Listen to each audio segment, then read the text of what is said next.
Okay. Hello, everyone. Ishkia Page here. And I was laughing at something Graham said in the chat. By the way, joining us today is Graham Mack, and he is my narrator for the Sleeping Phoenix series. So I'm really excited that he's here too. He would be here, but he's had a very long day and it's later there. So anyway, shout out to him. Also, there was a recent interview that he and I did. I don't know, several, it was in December, that answers a lot of questions about the series as well. So you can go to his site, grahammack.com, and look under audiobooks, and their interview is there. So if you want further information that may or may not be covered in this Q&A session, yeah, go there. All right. So I've gotten quite the mix of questions. And first of all, I want to say thank you to everyone who has supported me and through this journey, and enjoyed the book and giving feedback and all that kind of stuff. It really means a lot to me because this is my legacy. And that's actually kind of a partial answer to one of the questions. And that's why I started the series, is because I've learned so much about having fun and learning and the body science and things like that, that I wanted to have a way to pass on what I had learned, but in a fun way without even having to feel like you're being lectured. So I got several of the almost the same exact questions about why I started this series. And I didn't want to write a book. I had no intention of writing a book. And but events happened and COVID happened, but that's not really why I started the series. The reason why I started the series is because I had an interview with a friend of mine in the UK, and she just said, "You've got to write a book about yourself." And I was like, no, I don't. No. So anyway, it made me think though. And so I decided to write something fun instead of about this long, boring book about myself.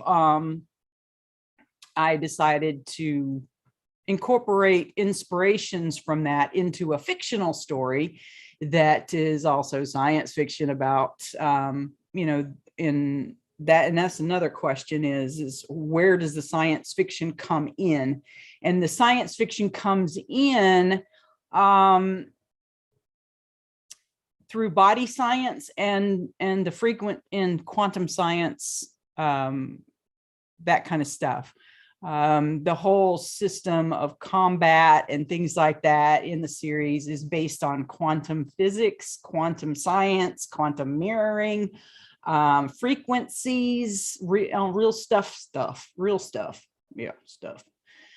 So that's kind of why I started this series. And the next question, let's see here. Okay, let's get the series questions over with first. Let's see here.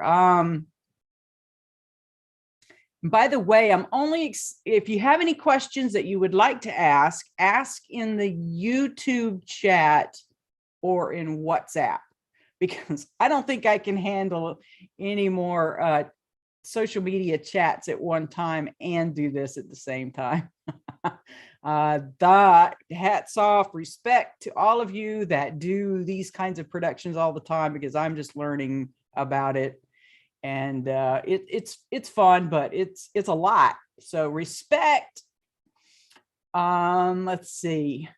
Why such an odd time for a webinar? 111. You haven't read the book yet. but that's okay. It's okay. There's a lot of significance with 111 and 1111 in the book series. So that's why because it happened to be January 11th. And when I saw that it was January 11th was coming up, when I saw January 11th was coming up, and then of course, hey, there's a lot of goofy faces and icons coming up, but yeah. I am not sure. Hang on a second. I'm not used to this kind of thing.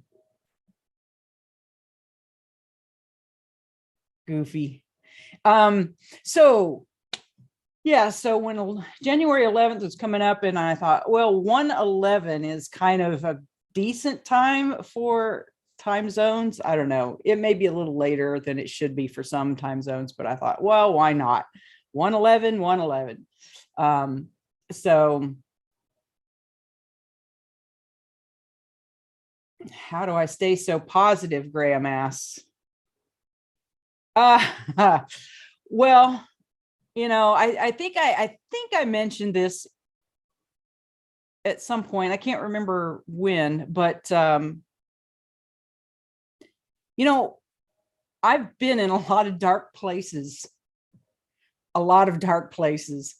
and I've done things a lot in my life especially earlier in my life, where I've run from dark places. We don't want to stay in dark places. We don't like bad. We don't like bad situations, tough situations. I mean, who does, right? But I didn't handle them very well. And I finally realized that accepting and using the bad things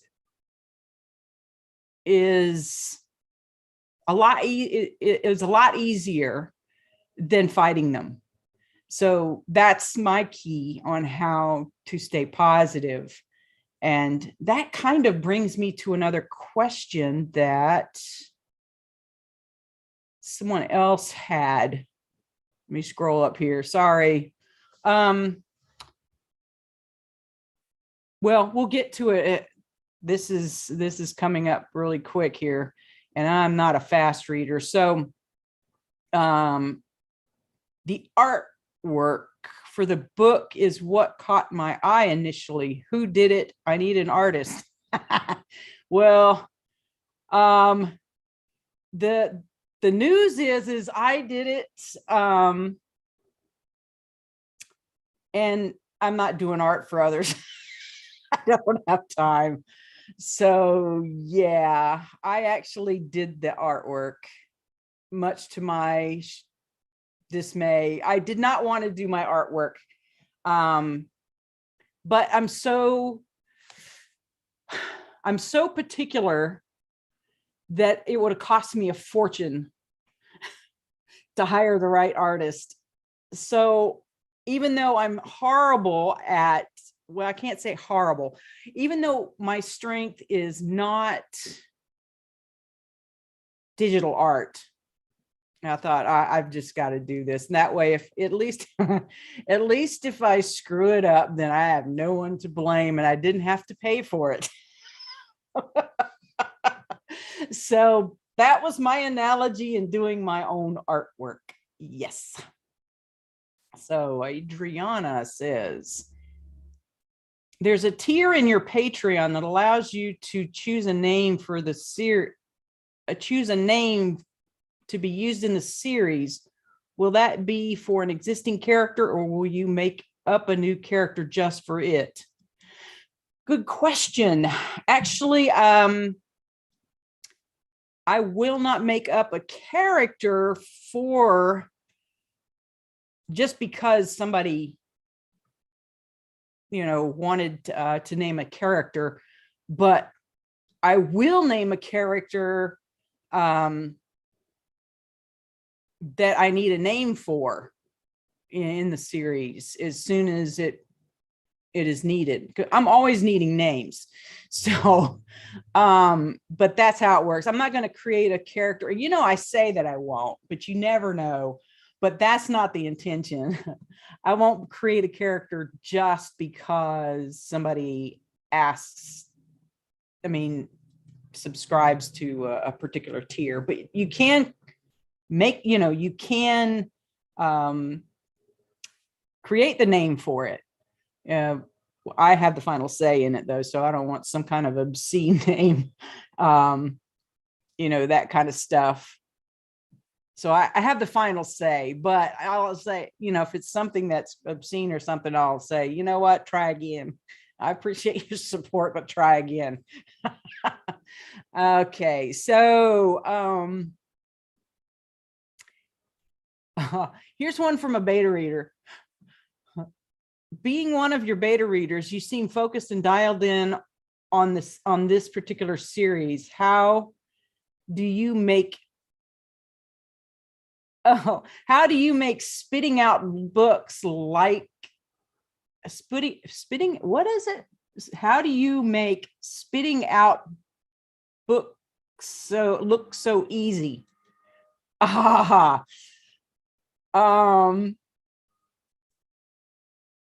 It's not. It was, the first book was horrible. It was horrible. I worked on it full time for a freaking year, and I almost quit so many times. Trust me, it has not been easy. It has not been easy. And there was so many times I thought, why am I doing this to myself? Because I am not a natural writer at all. I'm a storyteller, not a writer.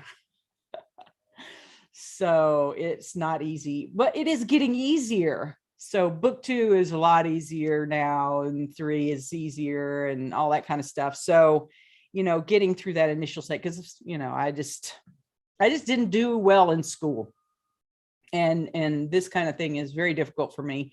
If you want information on that, this was talked about in the interview that Graham Mack and I did. So go there if you want to find out more about that.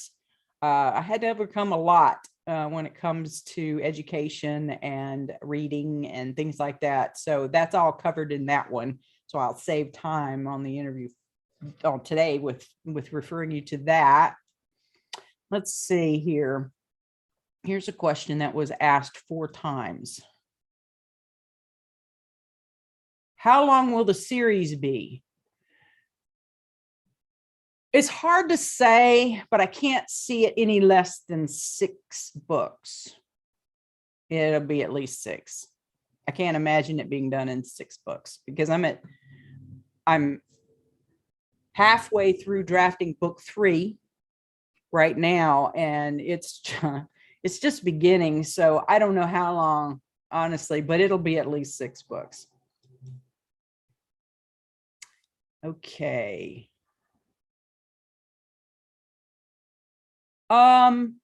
Here's some authory kind of questions. And this is from Sparta. What's one thing you've had to exclude because it didn't fit the rest? Good question. It's kind of funny because I've cut out scenes because they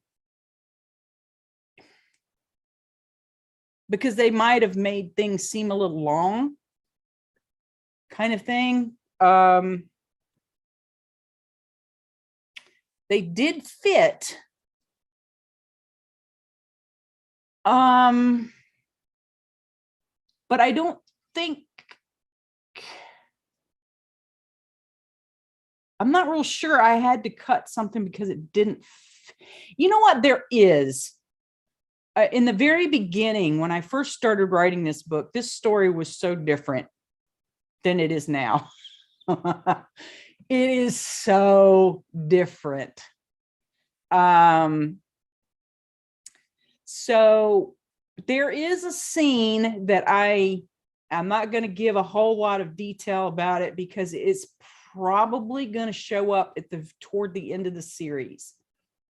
So I would say that's probably the closest thing that I could come to something that I had to exclude because it didn't fit the rest. And it was probably because it was ahead of its time. So good question.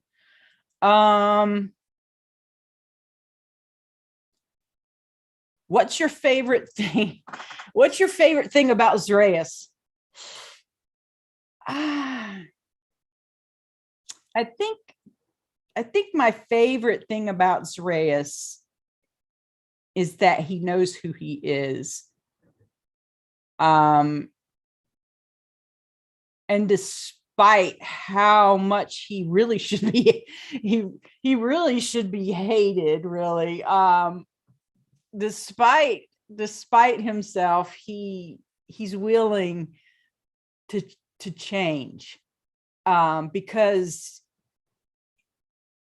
even I don't know, it's just he's willing to change, and he really knows and understands himself, period. You know, he still grows through the whole series, but he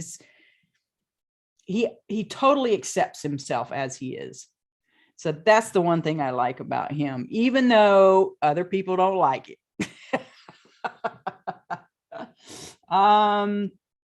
It's probably the most favorite thing about him. Here's the next one. Let's see here.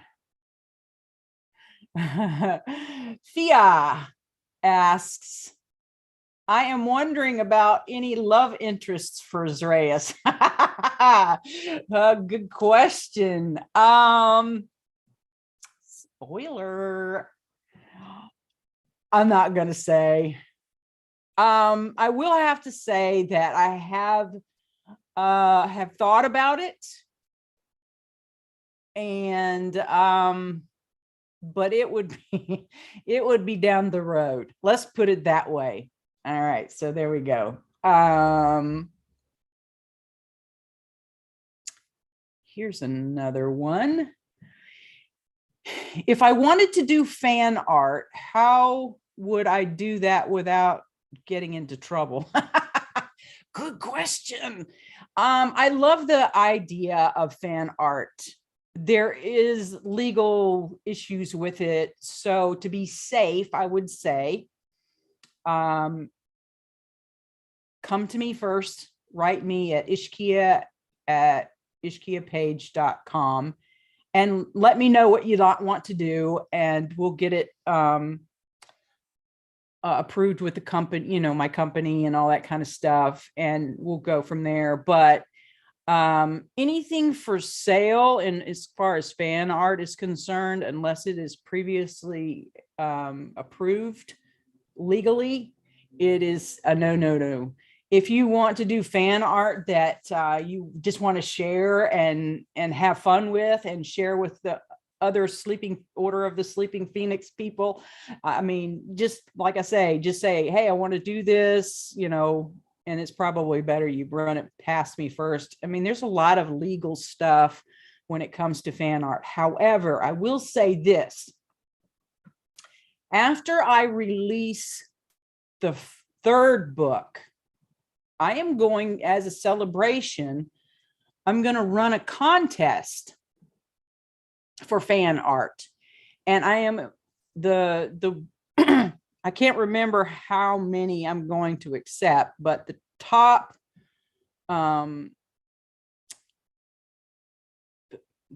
winners, or whatever, top 20 or 30 or something like that. I don't remember what it is. Maybe it's 50. I don't remember. Anyway, the top 50 fan art things, that I'm going to do a special edition to the first book. We're going to do this for the first book first. And a special edition of the first book, including the fan art and that kind of stuff. So I can't give you a lot of details about it right now, but it should be fun. And I had thought about that because, you know, and that's one of the reasons why I deliberately did not illustrate Zreus in detail, or, Tuyata or Rom or whatever. You'll never see them illustrated, at least at this point in time, in any detail whatsoever, because I wanted to give that space for fan art. I wanted to give people, let people's imaginations interpret it. I didn't want to do that for you, because this story is for you. It's not for me. So that's one of the reasons why I explicitly didn't do it. It was tempting, but I explicitly didn't do it for that reason. So I wanted your imaginations to create, what you thought they looked like. Because there's only so much you can put in a description. Okay, so next one. What character do you relate to the most? Ooh, I'm not sure I do. There's a saying that, somebody that writes a story or whatever, if it's not inspired from something else, and even if it is, as you write it, there's pieces of, when I write, there's pieces of me going into everything. So it's kind of really hard to say who I relate to the most, because there's pieces of every single one of them that I relate to the most. And there's a reason why. But I'm not gonna say that right now, because that would kind of be a spoiler for down the road. Okay, here's a question from Graham. Do you keep a file on each character with a list of their traits, or do you know them so well that they always come out the way you imagine them? That is a really good question, because I have run into this. The reason, you'll see in a second why, but anyway, at first I tried to make up this profile, of each character, and it was really hard, and it was very overwhelming, because all I could say about them at the time was how they felt to me, parts, and the reason I can't tell you the reasons for that is because it might spoil things down the road. But I had a really hard time trying to make up detailed character sheets, and I just said, screw it. However, that said, I have a little program called Plotter. And though I'm not a plotter, that's another question and answer. I'm not a plotter, and then I'm not a pantser, I'm a plantser. Plantser in between there. I basically get a outline by plotting out stars, so to speak, very little details here and there. And then as I write, I channel in whatever comes through. And so I keep, there's the one thing about Plotter is it's more even a database than it is anything else. So there's lots of features in there that that allow me to put character information in notes and places, and then cross-reference them and see everywhere where they're used and all that kind of stuff. So it's kind of really weird, because I don't plan it out, and I don't plan the characters out. As I write, I add to the database. So like, for example, Aya or Zreus or whatever, I mean, they have a profile there, but as the story gets written,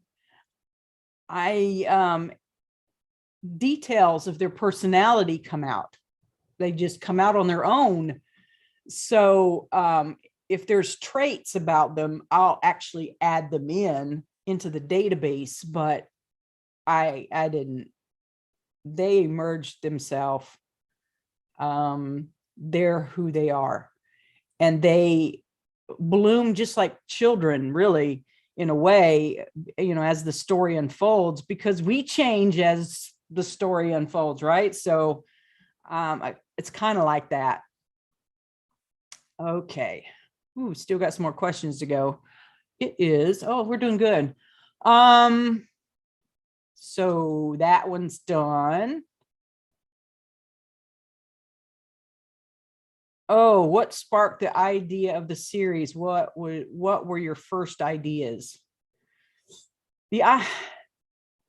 I semi-answered that earlier, but not all the way. What sparked the idea for the series? I wanted to leave a legacy. When I pass on, I don't know. It just seems like, you learn so much in life. Everybody learns so much in life, but unless we share it, it's useless. If we don't make ripple effects with it, or not, if we don't share what we've learned, then to me, it's kind of useless. So anyway, what sparked the idea of this kind of series was to leave my legacy, but also to do a fun story that also inspires. So people learn and grow so much faster into who they want to be if they're having fun. So that was the idea. Let's see. You said this was a transformational science fiction. What's the one thing you would hope that a person gets as a life lesson reading your book? Basically, I want to make sure I get the lesson. Okay. That's an unusual and cool question, actually. Yes, I'm trying to dub the term transformational science fiction because I think it's very well needed, especially in today's time. And we just don't know what to do with all these disasters and COVID and, changing of the stars and society changing, and it's all tough. So I would say that the one thing, there's lots of things you can get from it, but the first thing is accepting and loving your shadows. Like Zraeus. I was talking about Zraeus earlier. He accepts and loves every part of himself. The good parts, what he's really good at, and what he's really bad at. He knows where he's at. And he is okay with it all. And it's all good stuff. And he learns to use what he hates about himself to his advantage in a good way too. So, it's just kind of, that's the one thing I would think the primary thing is in book one, what I would hope that somebody would get out of it, that it's really okay and fun, even just to accept the shadow part of yourself. Okay. How did you come about making up words and names for the world? There's a variety of things that contributed to that. Sometimes names are representative.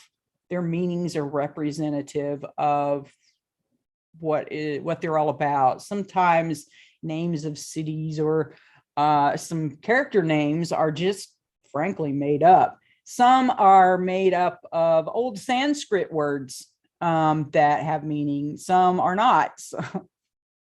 So it just depends on, I guess, my mood at the time when I needed a character name, or if it was really important to me as to hold on to the frequency of what I was trying to put across. And there's a lot of frequency talk in that, and it's not overwhelming. teaches you as you go all about frequencies, and you automatically kind of just incorporate it in your thoughts. So, you know, sometimes it's their purpose and sometimes it's just made up, you know, just depends. Good question though. Here's another one about Zraeus. How did you come up with the name Zraeus? Zraeus in particular, I already talked about what I hoped you got across from him, but Zraeus is actually a Sanskrit word that means auspicious, fortunate, basically a conduit for, you know, prosperity and success.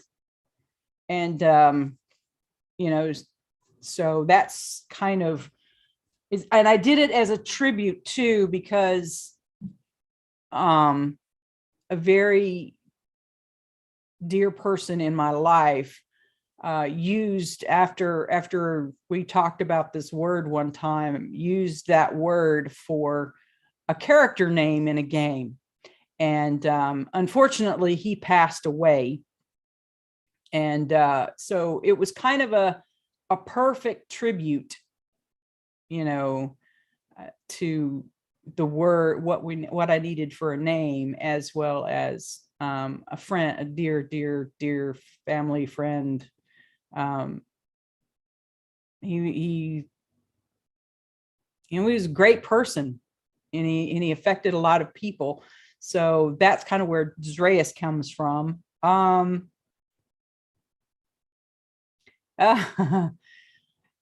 Here's an interesting question. Why didn't you start him out in the beginning like most books do with their main characters? You know what? That was a very, very tough part of the first book. This is a really good question. He wasn't supposed to be the main character. In the beginning, he wasn't supposed to be the main character. He was supposed to die right in the first scene. That's how much the book has changed. And because I changed it, I went through a lot of struggles trying to get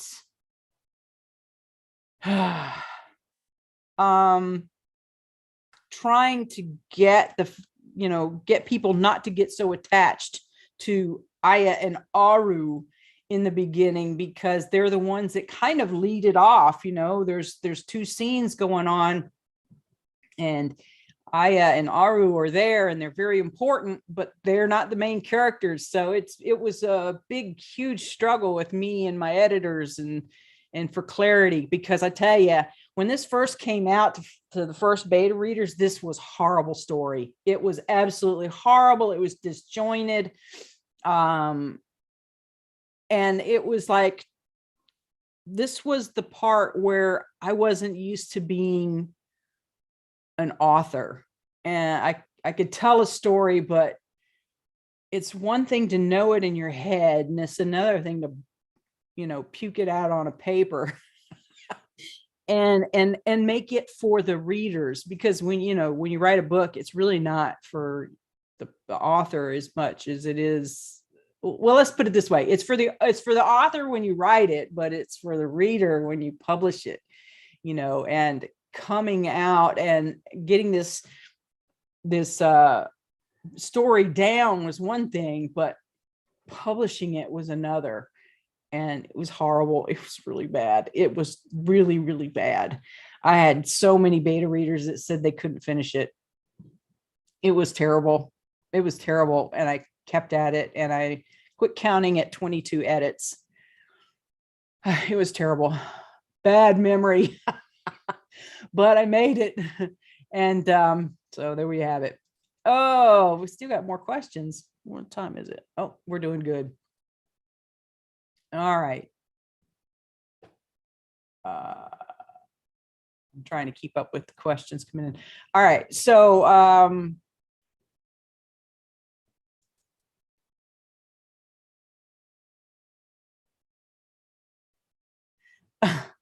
this is kind of a half spoiler, but I'm going to try and rephrase this so that it isn't a total spoiler. I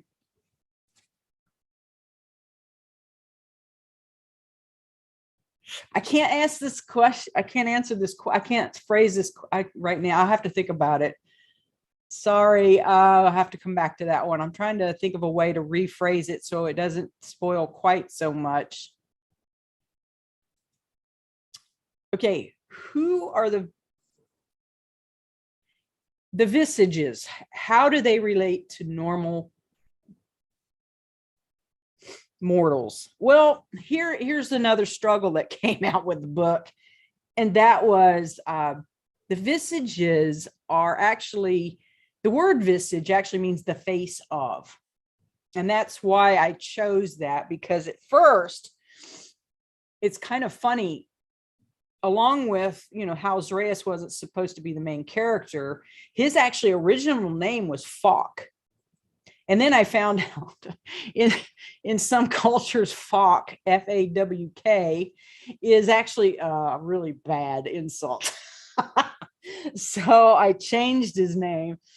And I kind of did the same thing with the visages, because, you know, in typical fantasy and stuff, gods are an accepted thing without offending people. Sorry, another question coming in. So, and it turns out, it's like one of my beta readers was very devout in their religion, and they said they would never buy the book because it really went against their religious beliefs. So I changed it from gods to visages for two reasons. First of all, and this is kind of a spoiler, not really, but it becomes very evident as the series goes on. Anyway, so there's the two reasons were, one, I didn't want to offend anybody. I mean, there's only so much you can do to write for friends, or write for people and not offend them, because no matter what you do, you're going to offend somebody. But if I figured if I took the word God out, especially since this was mixing science fiction and fantasy concepts come in where the visages are. I mean, that's usually kind of a fantasy kind of thing. That's why it's categorized as science fiction fantasy. But, you know, visages means the face of. And so, for example, Ram, you know, he's a visage of one of the two visages of the elements. And, you know, he has 3 elements, his brother has 2, and they share a little bit between the other 2 so they can function without each other. But it's the face of the elements, you know, that kind of thing. So I did it because, first of all, I didn't want to offend anybody that is very strong in religious concepts of the word God, because it isn't meant to be their God or anybody's God or anything like that. I'm not that presumptuous. So changed it because of that.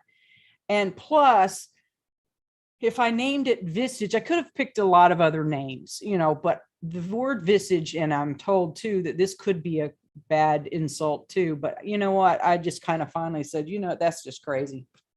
I don't care if somebody thinks it's an insult. It's not an insult, but, you know, I wanted to be able to have the freedom to have a higher power than a visage, you know, prime visage, you know, and on and on and on. I wanted to be able to have the freedom in case I ever needed it, that there is a higher power than a lower visage kind of thing.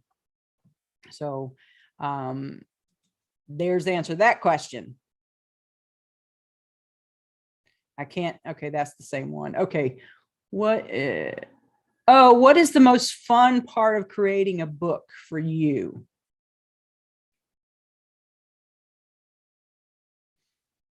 Honestly, The process of the audiobook was absolutely amazing. That's probably my favorite.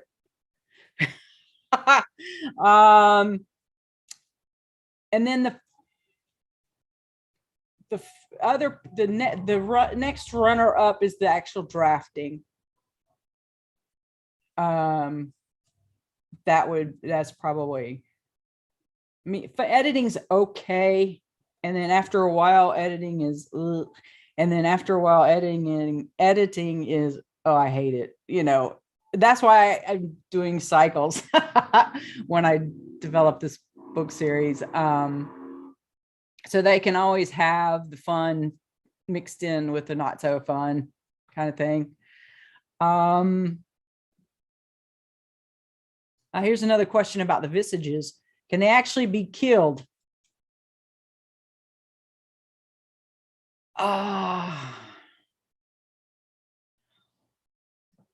I'm not sure.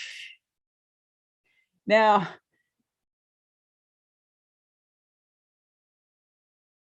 I am not real sure if I want to answer that or not.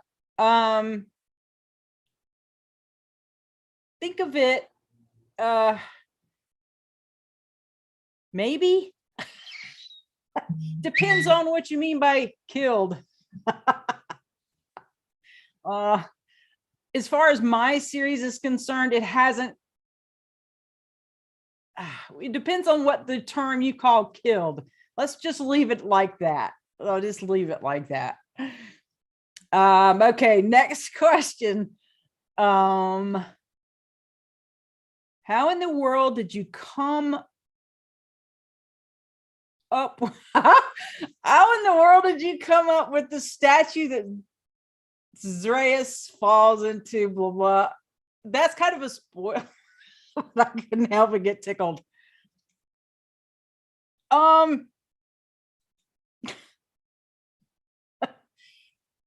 Here's the honest truth.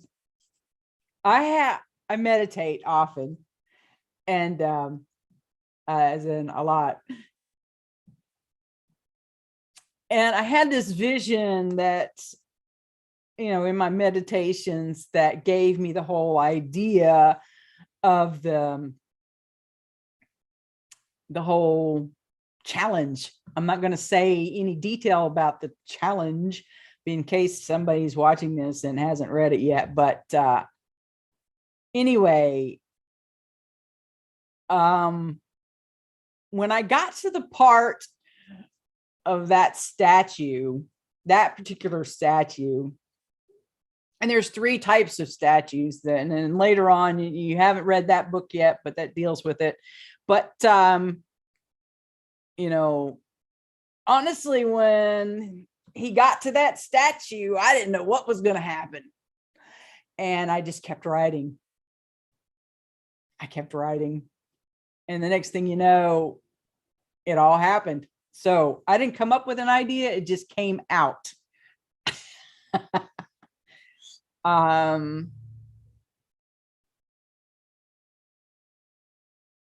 few more questions. Okay, I am intrigued by Aya's humming. And I'm not going to say the other part. This is terrible because this is big time. Aya likes to hum. Okay, Aya likes to hum. I mean, the whole beginning of the whole first chapter, that's all she's doing is humming. I basically, something happens and it dampens that whole thing. And the question is, will she rediscover it? Yes. Let's just say that. I'll just give you a little spoiler. Yes, she rediscovers it. A little differently, but she rediscovers it. All right. So,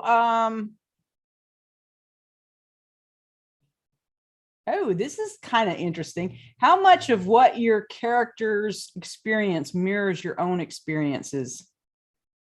Since we all know about writers what you know, or write what you know, what they are talking, they are an author. Yeah, this is Hannah.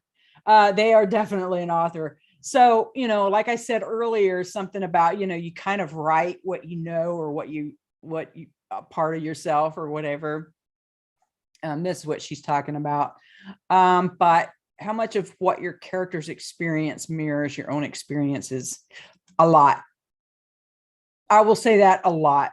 And that's all it's Aya's life is inspired by my life story, but adapted to fiction, so you would have to ask me how much of a certain scene or whatever is true to my life, because it is adapted to fiction. And sometimes I had to go way off the deep end on morphing that story, but a lot of it is right smack on. Some of it is right smack on. But now, as far as the other characters, I can relate to it, but not in a direct life experience, but stuff going on internally. So I'll just leave it at that. I just don't want to spoil anything. That's it. I just don't want to spoil anything. This is just book one that's out so far. I've wanted to write a book for about 20 years. Can you talk about the journey from starting to write to actually becoming an author with a published book in all formats? And from what I understand, there are more on the way. Yes, there are more on the way. We'd already answered part of that.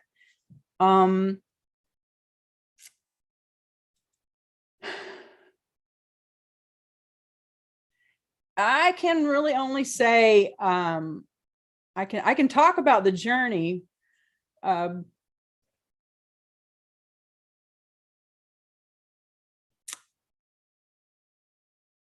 It sounds like you're more wanting advice. I'm reading between the lines here. All I can say is this: if you've been wanting to write a book for 20 years, or even just write whatever, blog, whatever, I invite you to set, even if we always make time for what we choose, what we want to do. I mean, people say, I don't have time. Well, I say it's bullshit, because we always make time for what we want. We always do. Whatever we want to do, we always make time for it. And we can make excuses, and maybe we don't want to do it, and that's okay. But we always make time for what we really want to do in life. It doesn't matter what it is. We always do. And, sometimes it takes longer than others or whatever, but if we really want something and we choose to actually do it, then we'll do it. So taking that piece of advice, that piece of chunk of information there, I invite you to, even if you're busy, at the same time every day, if possible, even if it's just 15 minutes, write. Even if you don't know what to write, even if you're stuck, just write. You can, there was days that I actually sat there and wrote how I was stuck and talked about how I was stuck. That was it. The whole problem with writing is not writing. The whole problem with doing anything is not doing whatever it is you want to do. If you don't feel like it, or if you don't, whatever, that kind of thing. If you want to do it, you'll do it. Now, if you don't know what to do with it, there's where this comes in, and that is just write. I had a meditation one time, and I was so stuck for like days, and I just didn't know what to do. I thought, oh my gosh, how am I going to get through this part? And I just had this little image of a pad in my meditation and a pencil. And this is the whole issue is this: you just need to write.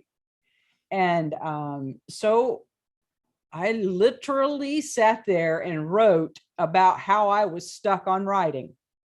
And the next thing you know, 15 minutes later, I'm like writing on the book, off to the races. And there was several days it was like that. I just didn't know what to write. So, and the other thing is before you write, do something, whether it be smell, food, coffee, whatever, before you do it. And it'll prime your brain. I mean, there's science to this. You'll prime your brain. And one of the things that I do is when I start my writing day, I put in an hour of procrastination. And see, I'm a full-time writer now, right? So before I do anything, I put aside 1 hour or half an hour or whatever, no more than 1 hour. I actually put in time to procrastinate. So I get things out of the way. Just get it out of the way so that I don't have to think about it. Because then when I write, I'm writing. And the only other thing I can say is on those days that I don't feel like writing or I'm sick or whatever, I make sure I write 444 words. If I write 444 words, my day is done. And that's all I can get down. I'm good with that. So I keep the streak going, keep the writing habit in the mind going. So there's the answer to your question. It was a little long-winded, but that wasn't a simple question either. I think, does anybody else have any questions? We may be at the end.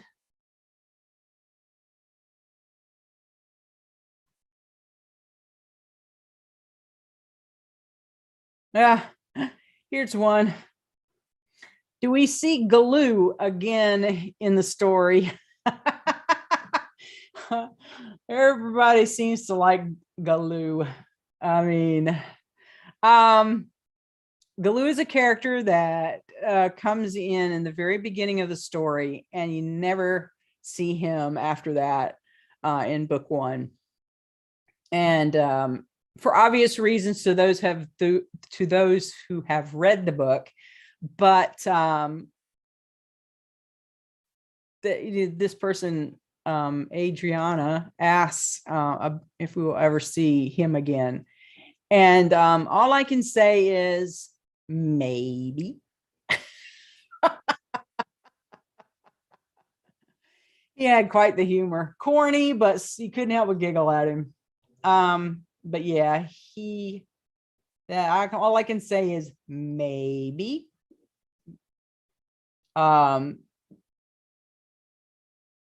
Here's one last one that has come in. We still have a few minutes, but where did it? I lost it. It scrolled on me here. Hang on, bear with me.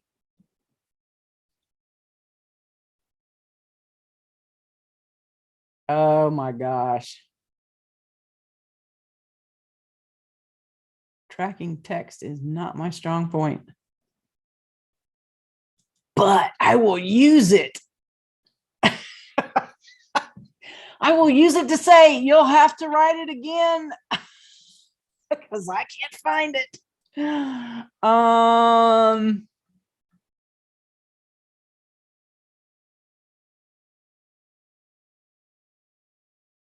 Oh, I got a comment. Thank you for making the chapters short. It makes it really easy for me to take time out and read an entire chapter when I don't have a lot of time. Oh, you're welcome.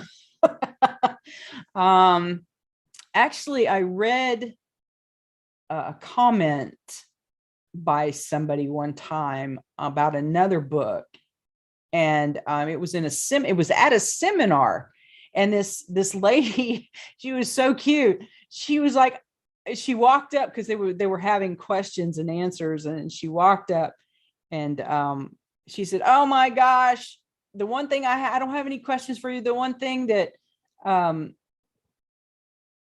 no, she had a question, but anyway, she says, the one thing I have to say is thank you so much for making your chapter short, because I don't have a lot of time and I was able to actually read something exciting and then stop, at a good point. And I didn't have to put a bookmark in and get in trouble.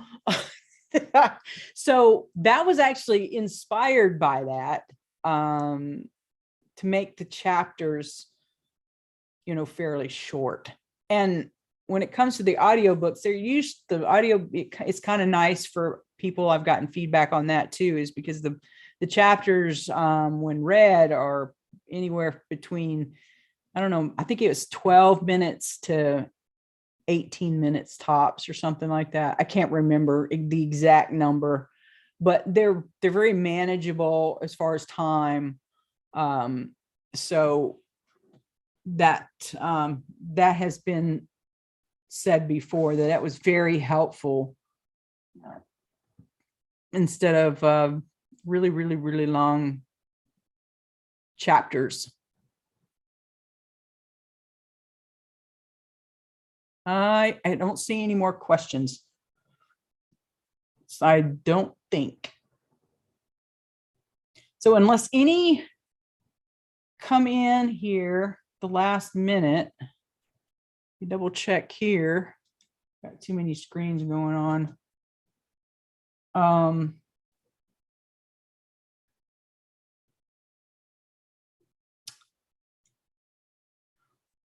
Nope, I think that's it. The last one, it was a glue. All right. Well, thank you so much for coming and spending some time with me and with the great questions. And hopefully for those that haven't read it yet, enjoy the book still, even with a few spoilers. And then, oh, here's another question. Is the same narrator going to be narrating the rest of the books? Yes. They really liked you, Graham. I don't know if you're still here or not, but they really liked you. I get that feedback all the time. Graham did an amazing job on the audio. He really did. And so I think that's the fourth time I've gotten that question over the last few weeks. Is he doing the other ones? Yeah. So anyway, I hope you guys create an amazing day. And until the next time, bye-bye.